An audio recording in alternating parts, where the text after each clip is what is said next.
Welcome to D-Down Studio. I'm in the process of converting an old electric kiln to gas.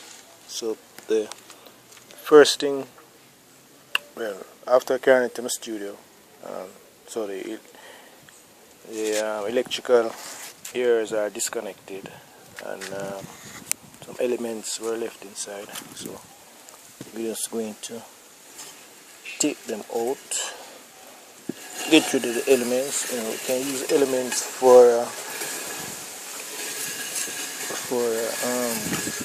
smaller test scale. So we're going to be using the elements to repair another test scale. So we get rid of all of the elements. Nice clean kiln. So what we're going to be doing here now is measuring the distance from about here, about 1.5 to 2 inches from the base up to the top, and the width, and mark it to the back so that we have an idea where to bore our holes. So we did some markings here. Width of the kiln basically is from here over to that other mark there, and the flooring area from where I measured was from right here. Laid some bricks there, so the burner is going to be resting on those bricks as support. So let's leave this and carry it across here. Yeah. So we're going to be marking, we're going to be centering this within that space and marking it, and then we'll be cutting out the necessary areas for the burners. Once that is done,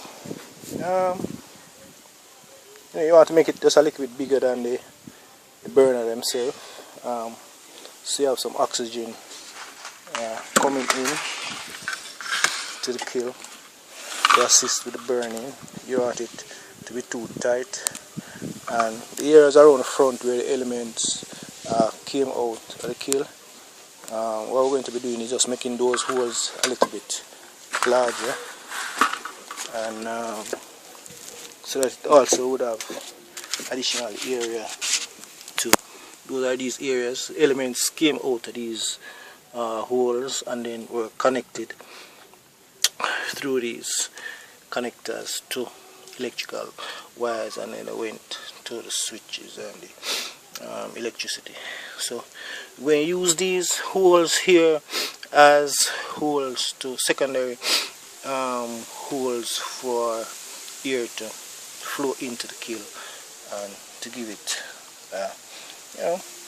fairly good circulation, so we can have good firing. When we're going to be reducing, we can cork up some of those holes, and top hole here has to be much bigger, considering it's going to be a gas kiln. So we make that larger also.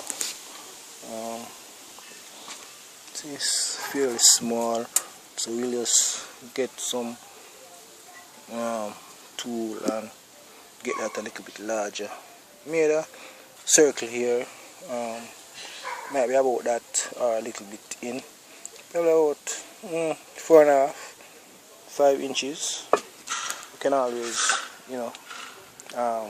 close and open that area, but we want a big enough area there so that heat can also escape, or can have oxygen flowing or not flowing, depends on what we're doing. So basically that's it. You disconnect your electricity, you take out the elements, put them aside, check them out. If they're good elements, well, you can get some soft refractory bricks and make yourself a small test kiln. Connect to a switch and then to your current, and normal stove switch. You can get at appliance traders, any of those places that sell appliances for stoves, similar type of switches. So we have our burners, venturi burners, 2 lock off. So we have elbows, we have nipples, we have lock off, T-joint, extension, coupling, and then you get to the hose and your tape. You tape your piping and screw on, so we don't have any gas escaping from those joints. And basically that is what we're going to be doing. Hopefully when I'm going to be cutting out the holes, I'll do another video clip and we'll see what's happening there. And then when we fire up, we're going to be using this for a variety of different things: biscuit firing, glaze firing, raku firing.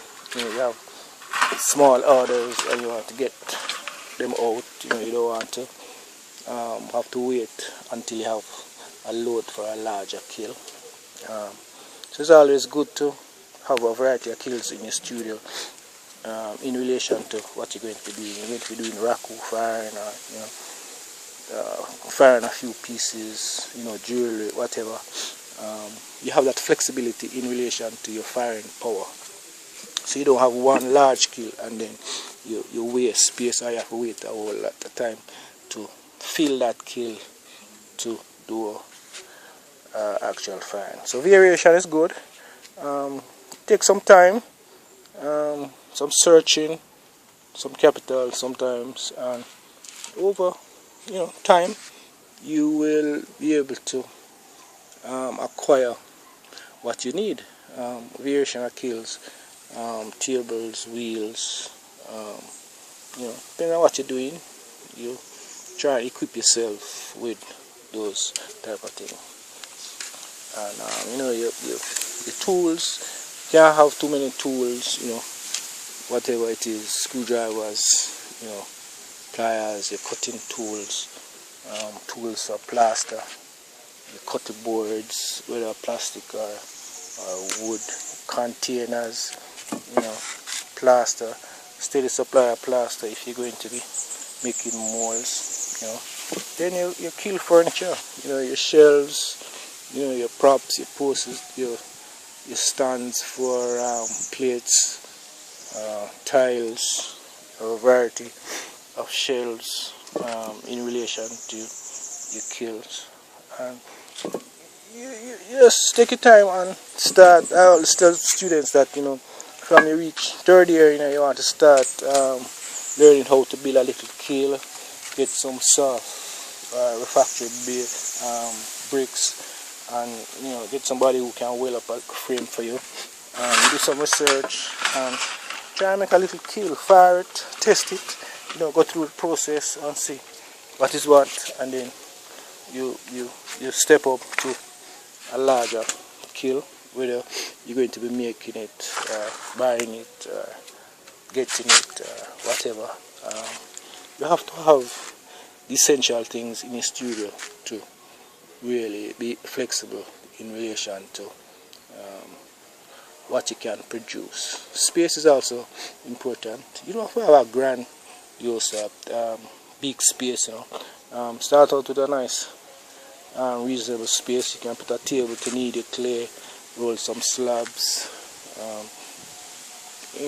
little display area or area for putting your greenware, your biscuitware, your glazeware, your molds, what have you. You take your time and build. You might have started in your garage, whole kitchen, wherever, bathroom, little section outside. Then you take your time and acquire wealth, and then you cover it off, But in time you have to have the basic things that you're going to need to start your studio, and it's entirely up to you how you start, what you start with, and get some products out, get some money coming back into the studio, reinvest that money, make some tables, make some stools, acquire some equipment, you plaster, you start making some molds. So you have some mold apprentice working for you, you build a raku kiln, get somebody to build a frame for you, or you buy one of them garbage metal container, buy your ceramic fiber and line it, with ceramic high temperature clay buttons. Your wire, you can use same element wires to strap in your ceramic fiber onto your kiln. You do your research always. Research, experiment, work, practice, and keep the fire burning. Yeah, the studio started to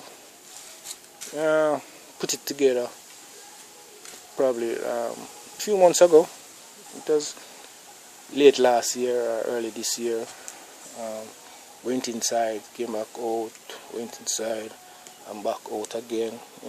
Depends on the weather, because I don't have cover in here. I'm doing a lot of throwing, so I took back the wheel inside that little room there, and kind of set up inside there for some throwing, some designing, laptop, little books you can go through, do some research, painted tiles and what have you inside there, pendants. But I really needed a larger space outside that could have a little area for mold making. I have 2 tables here now that used to create my molds. You make some pieces, and every now and then you select a few pieces and make some molds from them, so that your mold can do some work while you doing some designs or throwing on the wheel or whatever, and speed up the process sometimes. So you have some small pieces you can carry to some shops, gift shops, fairs, what have you, and have some nice reasonable pieces. You can manipulate them, change up the designs, paddle them, cut into them, do a variety of things with those individual pieces and change up the whole character of them. So that's it. Outside studio, home, Spanish Town, St. Catherine, Green Acres, Jamaica. Enjoying it. Retired now some 3 years, and using up the time to continue doing the process. Ceramics is what I love doing. Teaching it, doing workshops, what have you, going into schools, doing summer school, and just giving back and trying to expose what we do as potters in Jamaica. Member of a Potters Association, was a past president of the association.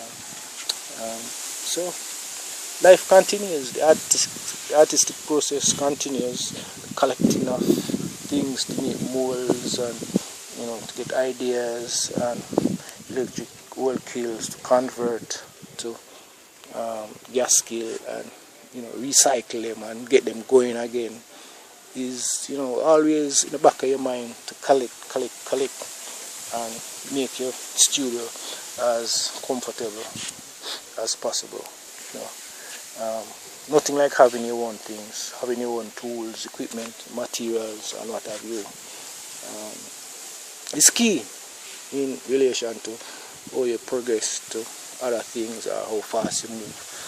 You have to go down the road, borrow something, or go somebody's studio and borrow something. You have it for yourself. You know what you need, and you take your time and acquire them and build up your tools. Over the years, you'll be surprised to see the amount of things you have collected. So that's it. Thanks for watching. Have a good day. Be creative. Support Jamaican artists. Know them, find them. See what they're doing. Most of them on Facebook, you know, Instagram, you know, YouTube, all over. Check them out, see what they're doing. Support them, the fairs, Ligani fairs, Potters fair, you know, all sort of fair. October coming up, that is where everything starts to really bubble, you know. All the fairs start popping up right up to December. So, you know, check out the newspaper, check out, you know, the radio, TV, you know, Facebook, see what is happening. Support your local artists, craft people, and help to build Jamaica. One love.